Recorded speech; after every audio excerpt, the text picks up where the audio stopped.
कुंवर पाल नाम का एक व्यक्ति जो दलित जाटो जाति से ताल्लुक रखता है, उसकी महिला मित्र एक अगड़ी जाति की महिला बनती है। अगड़ी जाति की महिला से उसकी दोस्ती होती है और इसके बाद अचानक एक दिन कुंवर पाल संदिग्ध परिस्थितियों में दुनिया को छोड़कर चला जाता है। जब कुंवर पाल दुनिया छोड़कर चला जाता है तो पुलिस इस मामले में छानबीन करती है और जाटो जाति से ताल्लुक रखने वाले 3 दलित पुलिस के गवाह बनते हैं और उस गवाही के बाद 2 लोगों को पुलिस गिरफ्तार कर लेती है। इसके बाद क्या होता है? इसके बाद अचानक एक दिन 17 ठाकुर डकैत मतलब राजपूत डकैत उस पूरे के पूरे जाटो गांव में आते हैं और तांडव मचा देते हैं। तांडव ऐसा कि उस दिन 17 डकैतों ने मिलकर के 4 घंटे में 24 दलितों को ठोक दिया और अपने सोशल मीडिया पर पिछले कुछ दिनों से फिरोजाबाद के दिहुली गांव की चर्चा सुनी होगी। दरअसल दिहुली में दलितों के साथ जो हुआ उस मामले में 44-45 साल के बाद 3 लोगों को सजा सुनाई गई और उसके बाद ये जो मामला था, जो उस वक्त की कहानी थी, वो सोशल मीडिया पर चर्चा का विषय बन गई। हमने सोचा कि वो कहानी आपको बताई जाए कि कैसे राजपूत डकैतों ने दलितों के गांव में जाकर उस शाम को तांडव मचाया और 4 घंटे में 24 दलितों को ठोक दिया। और जब वो चले गए तब दलितों को पता चला कि वो पुलिस वाले नहीं थे बल्कि पुलिस का वर्दी पहनकर डकैत आए थे। और कैसे एक दलित व्यक्ति का एक अगड़ी जाति के महिला से दोस्ती कर लेना इस पूरे के पूरे घटनाक्रम का असल वजह बन गया। आगे आपको पूरी कहानी बताएंगे, लेकिन उससे पहले हमारा नमस्कार स्वीकार करिए। हमारा नाम मोहित कुमार सिंह है। सबसे पहले दिहुली हत्याकांड को लेकर के सोशल मीडिया पर जो तमाम चीजें चल रही हैं आप उसके बारे में जानिए। 44 साल के बाद इस मामले में सजा सुनाई गई। मामला उत्तर प्रदेश के फिरोजाबाद के जो डिस्ट्रिक्ट हेडक्वार्टर है उससे 30 किलोमीटर दूर दिहुली गांव का है। दिहुली गांव में जाटों की आबादी है। वहां पर दलित समुदाय से जो लोग ताल्लुक रखते हैं वो बड़े पैमाने पर रहते हैं, उनकी बड़ी जनसंख्या है। अब होता क्या है, साल 1981 में नवंबर का महीना था और 18 तारीख थी। शाम को 4 बजे से 5 बजे के आसपास लगभग 17 डकैत आते हैं। सब पुलिस की वर्दी में होते हैं। पहले तो दलितों को लगता है कि ये पुलिस वाले हैं। जो जहां पर दिखाई पड़ता है उसको वहीं पर अपनी बंदूक निकालकर वो ठोकते चले जाते हैं और एक एक करके 24 दलितों को, जो ऑफिशियल डेटा है, आधिकारिक डेटा कहता है, उसके मुताबिक 24 लोगों को उन डकैतों ने ठोक दिया। जब लोगों की बाद में सुबह होती है, इसके बारे में वो लोग जानकारी जुटाते हैं तो पता चलता है कि वो असल में डकैत थे, पुलिस वाले थे ही नहीं। मामला तूल पकड़ता है। तत्कालीन प्रधानमंत्री इंदिरा गांधी उस गांव में जाती हैं। उत्तर प्रदेश के उस वक्त पर मुख्यमंत्री हुआ करते थे विश्वनाथ प्रताप सिंह। मामला इतना हाई लेवल का बन जाता है कि पूरे के पूरे देश में चर्चा होती है। लेकिन हम आपको कहानी बताने वाले हैं कि आखिरकार ये पूरा का पूरा घटनाक्रम हुआ ही क्यों। दरअसल इससे कुछ दिन पहले दिहुली गांव में एक कुंवर पाल नाम का दलित व्यक्ति था। उस कुंवर पाल नाम के दलित व्यक्ति की दोस्ती अगड़ी जाति से ताल्लुक रखने वाले एक महिला से हो जाती है, राजपूत महिला से। बीबीसी अपनी रिपोर्ट में इस बात को कहता है कि अगड़ी जाति के महिला से जब उसकी दोस्ती होती है, जो 2 डकैत होते हैं, संतोष सिंह उर्फ संतोषा और राधेश्याम सिंह उर्फ राधे, इन दोनों को यह बात खटकने लगती है।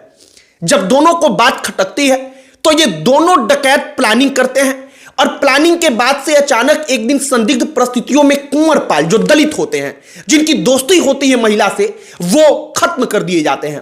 अब इसके बाद क्या होता है, पुलिस जो राधे और संतोषा का गैंग था उनके 2 आदमियों को गिरफ्तार कर लेती है। इस मामले में दलित समुदाय से ताल्लुक रखने वाले 3 लोग गवाह बन जाते हैं और पुलिस उनको गवाह बना करके कोर्ट में उपस्थित कर देती है। अब इस गैंग को लगता है, जो ठाकुरों का, राजपूतों का गैंग था, डकैतों का, इनको लगता है कि दलितों ने गवाही दे दी, इसके कारण कार्रवाई हो गई हमारे ग्रुप के आदमियों पर। अब इसी का बदला लेने के लिए वो 18 नवंबर 1981 को गांव में वापस जाते हैं। जब दिहुली गांव में वो जाते हैं तो उस वक्त पर किसी को पता नहीं था कि क्या होने वाला है। वो पुलिस की वर्दी में थे। पहले तो लोगों को लगा कि ये पुलिस वाले हैं। लोग पहले डरते नहीं हैं क्योंकि पुलिस का वर्दी उन लोगों ने पहन रखा था, लेकिन जो जहां पर दिखाई पड़ता है उसको वहीं पर जब वो ठोकना शुरू करते हैं तो इसके बाद पूरे के पूरे गांव में हड़कंप मच जाता है। पूरे के पूरे गांव में अफरा तफरी मच जाती है। कोई अपने चौकी के नीचे, कोई अपने खेतों में जाकर छुपने के लिए लेट जाता है और किसी प्रकार से लोग अपनी जान बचाते हैं। इसके बावजूद 24 लोगों को मात्र 4 घंटे के अंदर डकैतों ने खत्म कर दिया और इसके बाद मामला तूल पकड़ता है। ट्रैक्टर ट्रॉली पर लादकर जिन लोगों को खत्म कर दिया गया था उनके बॉडी को प्रशासन ने उस जगह पर भिजवाया जहां पर उनका पोस्टमार्टम हो सके। यह सब कुछ रिकॉर्ड कहता है, दस्तावेज कहता है। अब उस मामले में क्या होता है, डकैतों के ऊपर कार्रवाई शुरू होती है। 44 साल का वक्त लगता है जब 3 लोगों को सजा सुनाई जाती है। आप समझिए, 44 साल का वक्त, 44 साल के बाद जब उनको सजा सुनाई गई तो दिहुली गांव में क्या हुआ, बाबा साहब भीमराव अंबेडकर की प्रतिमा पर वो लोग फूल माला चढ़ाते हैं। फूल माला चढ़ा करके खुशी मनाते हैं और कहते हैं कि चलिए, भले 44 साल का वक्त लगा लेकिन कम से कम हमको इंसाफ तो मिला, हमारे फेवर में कोई फैसला तो आया। लेकिन हमें लगता है कि कोर्ट ने जो फैसला सुनाया है वो फैसला लागू होने में अभी कई सारी अड़चने आएंगी। दरअसल कोर्ट ने उनको जो सजा सुनाई है उस सजा के खिलाफ अपील करने के लिए 30 दिन का वक्त है कि वो हाई कोर्ट में अपील कर सकते हैं।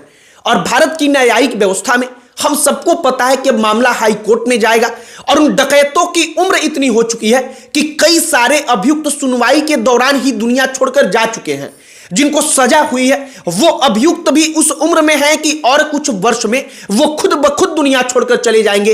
लेकिन कुल मिलाकर के कम से कम अदालत ने 44 साल बाद ही सही लेकिन उनको सजा सुनाई, तो ये एक एहसास दिलाता है कि हां, हमारे देश में कानून संविधान का राज है। बाकी फिरोजाबाद का जो दिहुली गांव है वो उस वक्त पर मैनपुरी जिला का हिस्सा हुआ करता था। बाद में फिरोजाबाद जिला का वो हिस्सा बन गया। लेकिन वो दिहुली गांव की चर्चा जो है सोशल मीडिया पर चारों तरफ हो रही है क्योंकि उन डकैतों में से 3 को सजा सुनाई जाती है और एक डकैत अब भी फरार है। और पूरी की पूरी जो उस वक्त पर लड़ाई बनती है वो बनती है कि राजपूत जाति से ताल्लुक रखने वाले डकैतों ने जो दलित जातियों से ताल्लुक रखते हैं लोग, उनके गांवों पर जाकर के अंधाधुंध फायरिंग की, जिसमें 24 दलितों को उन्होंने 4 घंटे के अंदर खत्म कर दिया। बाकी बीबीसी अपनी रिपोर्ट में कहता है कि यह पूरी की पूरी लड़ाई केवल इसलिए शुरू हुई क्योंकि कुंवर पाल नाम का एक दलित व्यक्ति उसकी महिला मित्र बन जाती है। अगड़ी जाति से ताल्लुक रखने वाली एक महिला जो राजपूत होती है और यही बात जो वो राजपूत गैंग होते हैं उनको खटकता है और इसके बाद पूरी की पूरी लड़ाई की असल वजह यही है जहां से पूरी लड़ाई शुरू होती है। बाकी हमने दिहुली हत्याकांड के बारे में सोशल मीडिया पर चारों तरफ चर्चा सुना तो हमने सोचा कि जरा ये कहानी आप तक पहुंचाई जाए, आपको कहानी बताएं। आपकी इस पर क्या प्रतिक्रिया है कमेंट बॉक्स में लिखकर बताइएगा। बाकी वीडियो यहीं पर समाप्त करते हैं। अंत में हमारा परिचय, हमारा नाम मोहित कुमार सिंह है। बहुत बहुत धन्यवाद।